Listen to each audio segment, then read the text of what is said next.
Hi students, welcome to geography class. In this video, we are going to see 7th standard geography unit 3 population and settlement part 2. Already we have seen what is races, languages and settlement in part 1 video. Now let's see a hierarchy of settlements, satellite town and smart city in this video detailedly. Settlements divided into two categories. One is rural and urban. Rural divided into four categories. One is isolated, hamlet, village, small market. Whereas urban divided into three categories.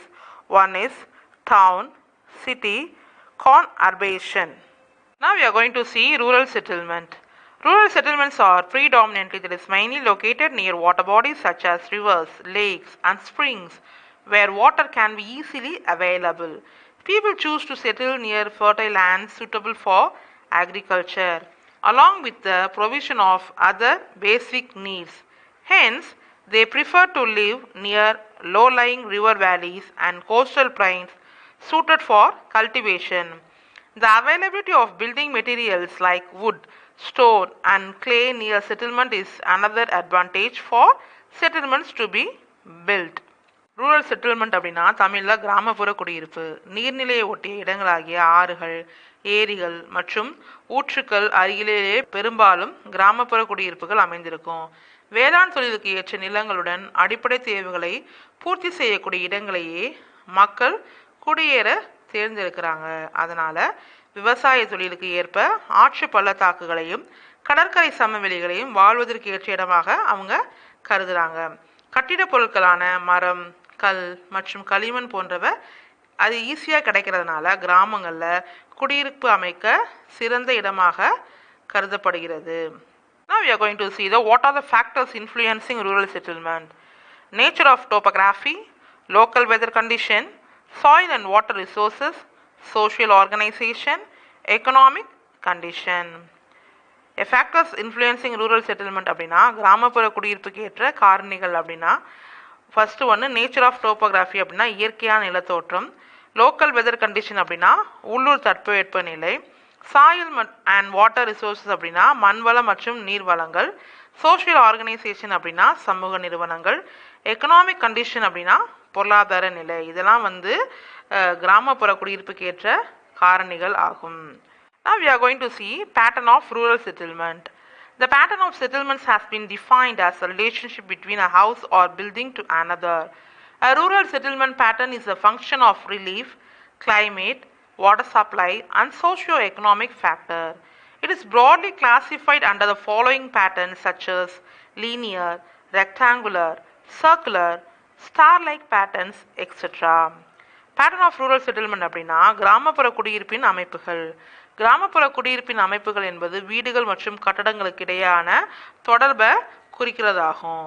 கிராமப்புற குடியிருப்பின் அமைப்பு அதோடைய நிலத்தோற்றம், தட்பவெட்பம், நீர்நிலைகள் மற்றும் சமூக பொருளாதார காரணிகளின் செயல்பாடுகளை பொறுத்து தான் அது அமையும். கிராமப்புற குடியிருப்புகளை அவற்றின் அமைப்பின் அடிப்படையில் லீனியர் அப்படின்னா நேர்கோட்டு, ரெக்டாங்குலர் அப்படின்னா செவ்வகமான, சர்க்குலர்னா வட்டமான, ஸ்டார் லைக் பேட்டர்னா நட்சத்திர வடிவமான கிராமம் சொல்லிட்டு இதை நம்ம வகைப்படுத்தலாம். Next we are going to see what is linear settlement. In a linear settlement, houses are arranged along the either side of a roadways, railways line, river or canal, the edge of a valley, etc. Example, settlement found in the Himalayas, the Alps and the Rockies.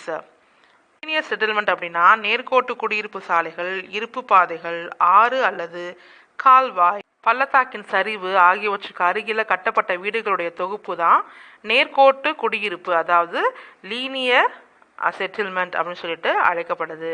இதுக்கு நம்ம எடுத்துக்காட்டா இமயமலை, Alps மற்றும் ராக்கி மலைத்தொடர்களை எடுத்துக்கலாம். We are going to see what is the rectangular settlement. The rectangular settlements are almost straight, meeting each other at right angles. Such a settlement is found in plain areas or inter-mountain plains. Example, settlement found in Sutlej. Rectangular settlement அப்படின்னா செவ்வக வடிவ குடியிருப்புகள் அப்படின்னு சொல்லி தமிழ் அர்த்தம். பெரும்பாலும் செவ்வக வடிவில் நீளமானதாகவும் ஒன்றையொன்று நேர்கோணத்தில் சந்தித்து கொள்ளும் இவ்வகையான குடியிருப்புகள் சமவெளி பகுதிகள் மற்றும் மலைகளுக்கிடையே உள்ள பள்ளத்தாக்கில் காணப்படும். எடுத்துக்காட்டாக நம்ம எடுத்துக்கிட்டோம்னா Sutlej. Next we are going to see what is circular pattern of settlement. Houses built around a central area are known as circular pattern of settlement. Circular pattern of settlement அப்படின்னா தமிழில் வட்ட வடிவ குடியிருப்புகள். ஒரு மைய பகுதியை சுற்றி வட்ட வடிவமாக காணப்படும் குடியிருப்புகளை வட்ட வடிவ குடியிருப்புகள், அதாவது circular pattern of settlement சொல்லிட்டு நம்ம அழைக்கிறோம். Such settlement develop around lakes and tanks. இந்த வட்ட வடிவ குடியிருப்புகள் ஏரிகள் மற்றும் குளங்களை சுற்றி காணப்படும். Next we are going to see what is star-like pattern of settlement. The star-like pattern of settlement develops on the sites and places where several roads converge and houses spread out along the sides of roads in all directions. Example, the Namakkal urban settlement. Star like pattern of settlement அப்படின்னா தமிழில் நட்சத்திர வடிவ குடியிருப்புகள். இது வந்து சாலைகள் ஒன்று சேரும் இடங்கள் எதுவும் சாலைகள் இரு பக்கங்களிலும் எல்லா திசைகளும் பரவி நட்சத்திர வடிவில் காணப்படும். எடுத்துக்காட்டாக நம்ம எடுத்துக்கிட்டோம்னா நாமக்கல் அர்பன் குடியிருப்பை வந்து நம்ம இதை எடுத்துக்கலாம். We are going to see wet point settlements. A wet point settlement is located near water sources in arid regions. Water sources means we can take a river, pond, wells, like that. Okay. Wet point settlement அப்படின்னா நீர்நிலை குடியிருப்புகள். இந்த வகையான குடியிருப்புகளை நம்ம அதோட பேரை கூட நம்ம தெரிஞ்சுக்கொள்ள முடியும். நீர்நிலையை ஒட்டிய இடங்களான கிணறுகள், ஏரி, குளம், ஆறு, குட்டைகள் உள்ள இடங்கள் அமைஞ்சிருப்பது தான் நீர்நிலை குடியிருப்பு, அதாவது வெட் பாயிண்ட் செட்டில்மெண்ட் சொல்லிட்டு அழைக்கப்படுகிறது. Next we are going to see what is dry point settlement. A dry point settlement is located in low lying areas in the regions of excessive dampness. Dry point settlements are not affected by flood or any other source of water.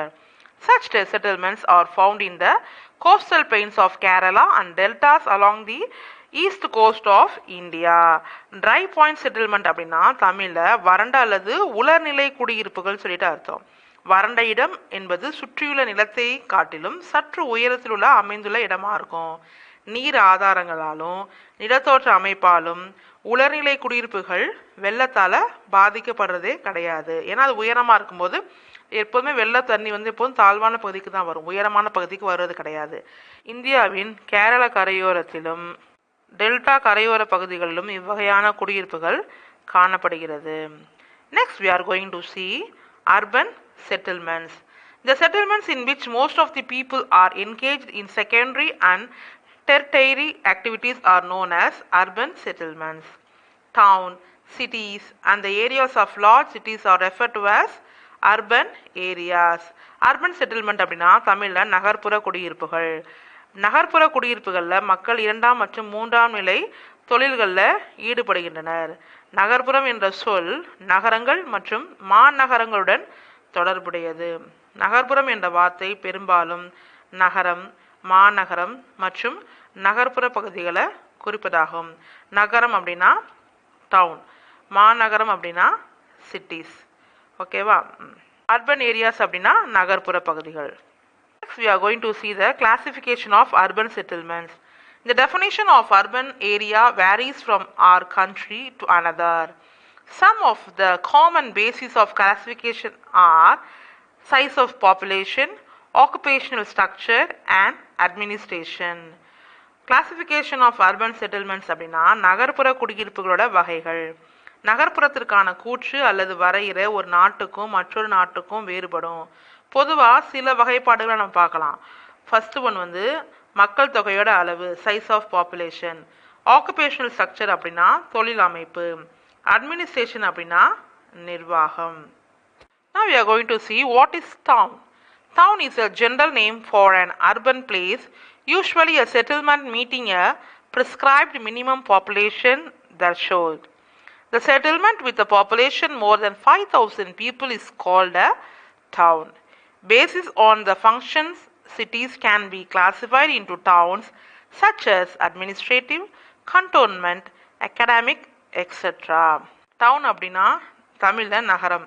நகர்ப்புற குடியிருப்பினோட மக்கள் தொகையில் குறைந்தபட்ச மக்கள் தொகையான 5000த்திற்கும் மேலான மக்கள் இருக்கும் இடத்தை தான் நம்ம நகரம், டவுன் சொல்லி அழைக்கிறோம்.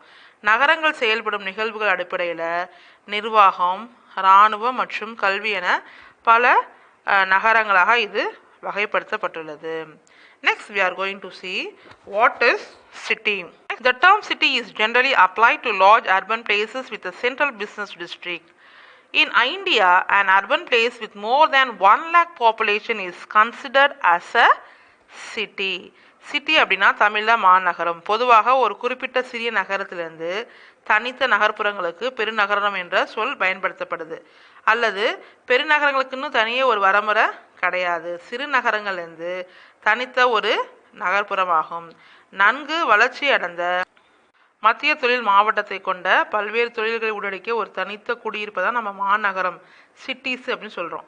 இந்தியாவில் 1 லட்சம் மக்கள் தொகைக்கு மேல் அதிகமானவர் உள்ள இடங்களை தான் மாநகரம் என்று அழைக்கிறோம். அதாவது மக்கள் தொகை 1 லட்சத்துக்கு மேலே இருக்கணும். சரி, next we are going to see what is mega city. A mega city is a very large city typically with a population of more than 10 million people. A megacity can be a single metropolitan area. Example, Canton, Tokyo, Delhi, Mumbai are some of the examples of these mega cities.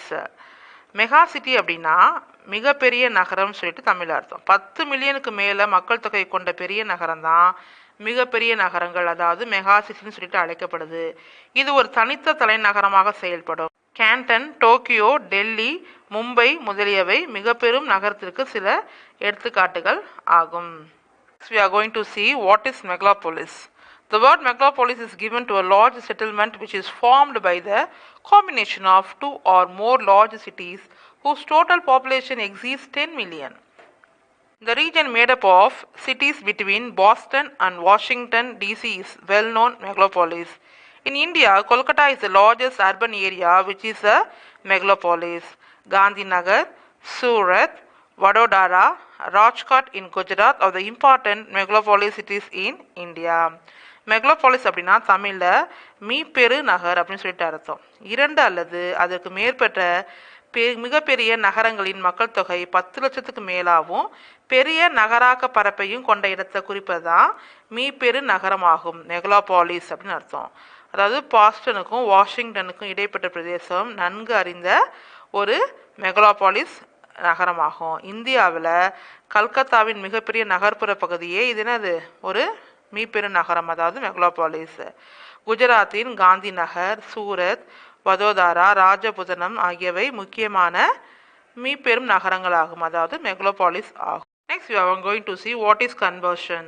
A conversion is a region comprising of a number of cities, large town and other urban areas that through population growth and physical expansion have merged to form one continuous urban or industrially developed area. Mumbai in Maharashtra, Gurgaon, Faridabad in Haryana, Noida in Uttar Pradesh are the conversion cities in India. Conversion அப்படின்னா இணைந்த நகரம் சொல்லிட்டு தமிழ் அர்த்தம். இணைந்த நகரம் என்பது சில மாநகரங்களையும் பெரிய நகரங்களையும் மற்றும் சில நகர்ப்புறங்களையும் கொண்டு மக்கள் வளர்ச்சியுடன் நிலப்பரப்பு விரிவாக்கம் அடைந்து இரண்டும் இணைந்து அமையக்கூடிய தொடர் நகர்ப்புறம் அல்லது தொழில் வளர்ச்சி அடைந்த இடமே தான் இணைந்த நகரமாகும்.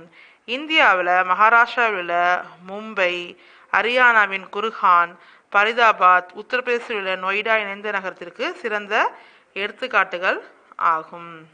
Next we are going to see what is satellite town. A satellite town is a town designed to house the overpopulation of a major city but is located well beyond the limits of that city. Satellite towns are generally located outside the rural urban fringe. In India, most satellite towns are purely residential in character. Satellite town அப்படின்னா செயற்கைக்கோள் நகரம் சொல்லிட்டு தமிழ் அர்த்தம். அதிக அளவு மக்கள் தொகையை கொண்ட முக்கியமான பெருநகரங்களில் நகர்ப்புறங்களுக்கு வெளியே வடிவமைக்கப்படும் வீடுகளே செயற்கைக்கோள் நகரமாகும், அதாவது சேட்டலைட் டவுன் அப்படின்னு சொல்லிட்டு அழைக்கப்படுது. பொதுவாக செயற்கைக்கோள் நகரங்கள் கிராம நகர்ப்புற எல்லைக்கு வெளியே தான் இது அமைந்திருக்கும். இந்தியாவில் உள்ள அநேக செயற்கைக்கோள் நகரங்கள் குடியிருப்பு பகுதிகளை கொண்டதாகவே உள்ளது. Next we are going to see what is smart city. In an urban region, a city which is very advanced in terms of infrastructure, real estate, communication, and market availability is called a smart city. The first 10 smart cities of India are Bhubaneswar, Pune, Jaipur, Surat, Ludhiana, Kochi, Ahmedabad, Jabalpur, Visakhapatnam, Solapur, and Devanagiri. Tamil Nadu has 12 major cities to be transformed as smart cities. They are Chennai, Madurai, Tirunelveli, Tiruchirappalli, Tanjavur, Tirupur, Salem, Vellore, Coimbatore, Thuthukudi, Dindigul, and Erode. Smart city அப்படின்னா தமிழில் சிறப்பு பொருளாதார நகரம் சொல்லிட்டு அர்த்தம். நகர்ப்புற பகுதியில் உள்கட்டமைப்பு வசதி, வீட்டுமனை விற்பனை, தொலைத்தொடர்பு எளிதாக கிடைக்கக்கூடிய சந்தை உள்ள இடங்களை தான் சிறப்பு பொருளாதார நகரம் ஸ்மார்ட் சிட்டின்னு சொல்லிட்டு அழைக்கிறோம். இந்தியாவில் உள்ள முதல் 10 சிறப்பு பொருளாதார நகரங்கள் புவனேஸ்வர், பூனே, ஜெய்ப்பூர், சூரத், லூதியானா, கொச்சி, அகமதாபாத், சோலாப்பூர் அண்ட் தேவனாகிரி மற்றும் உதயபூர். தமிழ்நாட்டில் 12 முக்கிய நகரங்கள் சிறப்பு பொருளாதார நகரங்களாக மாற்றப்பட உள்ளன. அது என்னென்ன அப்படின்னு பார்த்தோம்னா சென்னை, மதுரை, திருநெல்வேலி, திருச்சிராப்பள்ளி, தஞ்சாவூர், திருப்பூர், சேலம், வேலூர், கோயம்புத்தூர், தூத்துக்குடி, திண்டுக்கல் மற்றும் ஈரோடு ஆகும். Lastly, we are going to see what are the difference between the rural and urban. அதாவது rural அப்படின்னா கிராமம், urbanனா நகரம். இது ரெண்டுக்கும் இடையிலான வித்தியாசங்கள் என்ன அப்படின்னு சொல்லிட்டு நம்ம பார்க்கலாம். Rural areas have predominantly primary activities, that is agriculture. அதாவது கிராமத்தில் விவசாயம் தான் முதன்மை தொழிலாகும். Whereas urban areas have domination of secondary and tertiary activities, that is industries. அதே நகர்ப்புறத்தில் 2ஆம் மற்றும் 3ஆம் நிலை தொழில்களான தொழிற்சாலைகள் தான் என்ன பண்ணியிருக்கோம், ஆட்கொண்டு இருக்கும். Sparsely populated, that is rural area.